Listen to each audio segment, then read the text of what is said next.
Have you ever been made fun of for your faith? Have you ever been mocked, criticized, or told that what you believe is just a fairy tale?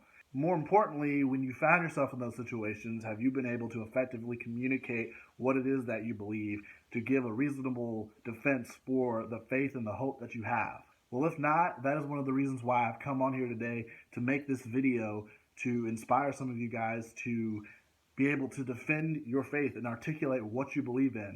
Simply put, why do I believe in God? Now, obviously, a lot of these reasons are going to be more personal towards me and my experience, but a lot of these are also things that I have learned over the years that are not just personalized to me. So keep that in mind. I say that because a lot of the time I get a lot of arguments from people saying, well, you were raised as a Christian, so you have a bias towards that, and you never really thought for yourself growing up or really questioned a lot of things, which I have addressed in a previous video.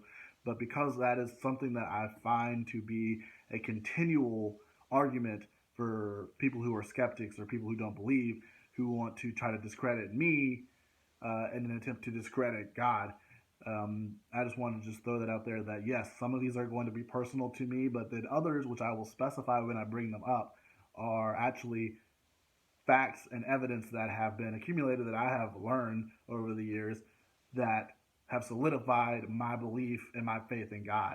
So a little bit of a backstory here. I've done a testimony video in the past, but this is going to be more of a simplified version of that. But for myself, I did grow up in a church, in a Christian environment, so that is something that does factor into the early parts of my faith.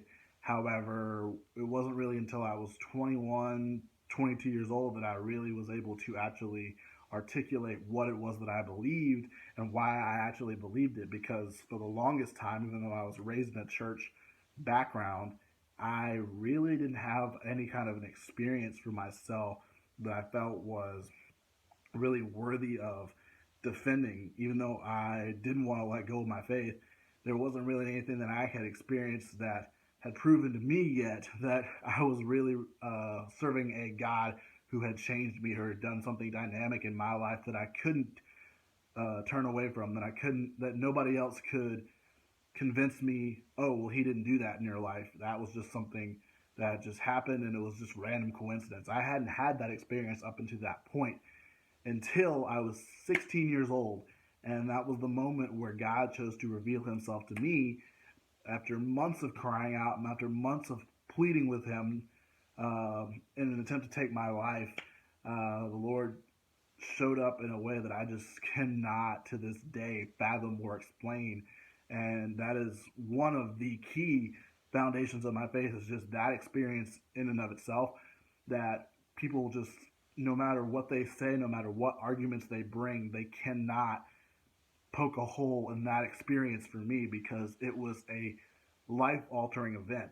I was not the same person after that event that I was prior to that event. There was a change, a shift that happened that cannot be denied, that is verifiable by people in my life that knew me at the time, and people in my life that cared about me, that loved me, that could see a difference and a shift in my character, a shift in my demeanor, a shift in the way that I lived my life. That was really the moment that, for me personally, I knew that God was real, because I had spent months crying out to him, crying out, looking for an answer, looking for a response, looking for a revelation of who he was.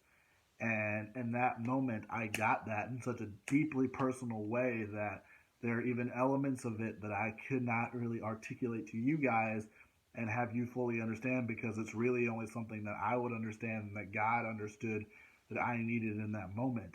But along with that, there are countless times that I have seen God show up in my life and in the lives of other people around me that I just can't argue with. Numerous times in my life, it looked like I wasn't going to have a place to live. I wasn't going to find someplace safe to stay at the end of the night, that I wasn't going to have food on my table. So many different times that God has shown up in a way that I knew it could only be him, because it had nothing to do with me or anybody else around me, but just supernaturally things falling into place in a way that would not have happened without the hand of God. I remember very distinctly moving out of my apartment that I knew I was supposed to move out of. I knew it was time to leave, The last day that I was allowed to be there, moving stuff into my U-Haul with really just faith that something was going to pop up. And it wasn't that I hadn't applied places, it wasn't that I couldn't afford a place. Things literally just were not falling into place at all. It made no sense whatsoever. And then, literally, within an hour of packing all my stuff up, found this place that was 15 minutes from where I was staying at the time. Come to find out that the people that were living in there had just moved out an hour before we ended up moving in. And it's just crazy if you know how all that stuff should normally go down.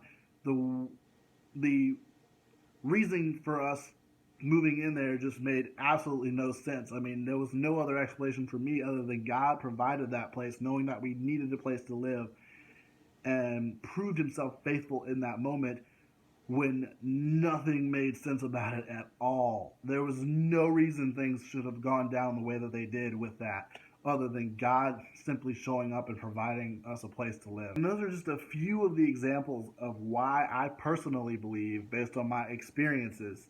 But along with that, there is so much historical evidence that just completely solidifies my belief in Jesus and my belief in God. The fact that most historians will acknowledge that, 1, Jesus was a man, 2, he was crucified by Pontius Pilate, and 3, he was believed to have been raised from the dead by a group of his followers who found his tomb empty, which it can still be found empty today.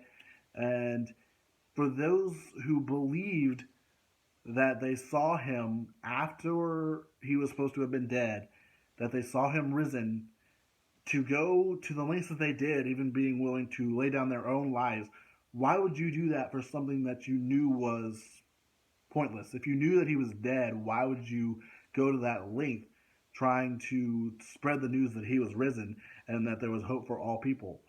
Why would you go to that length? It just makes no rational sense whatsoever. But there are also so many acknowledged facts of history, like the fact that his tomb was found empty by a group of his men followers, that there were his followers who believed that they had seen him after he was dead, and that Paul, who was a former persecutor of the faith, becomes a defender of the faith.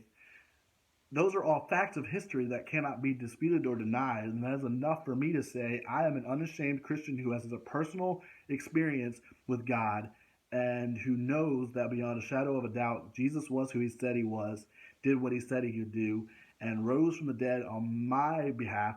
He went to the cross on my behalf, and he rose to give me freedom from everything that had held me down. And I don't know about you guys, but freedom sounds like a pretty awesome thing to have.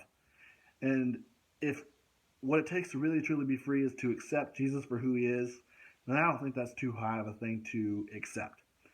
But that is what I believe. So I hope this is an encouragement for some of you guys who may be having a hard time articulating your faith or giving a defense for what you believe, especially as it becomes more needed in the way that things are going and more people are coming against the faith or questioning, and we have to be willing to be able to give an honest defense of what we believe. That's biblical. So for those of you guys who may be struggling with that, I encourage you guys to go and check out the book Man, Myth, Messiah. Also the book God's Not Dead, which, yes, inspired the movie God's Not Dead, as well as the movie God's Not Dead 2, which, shameless plug, I am part of a church that is affiliated with the guy who wrote both of those books, so that is why I'm throwing those out there. But those are some things that have been very instrumental in helping solidify my faith and the historical element of that to go along with my experience and my testimony. And so those are my encouragements for you guys to check those out. And as always, I hope you have a blessed week, and I will see you guys again soon.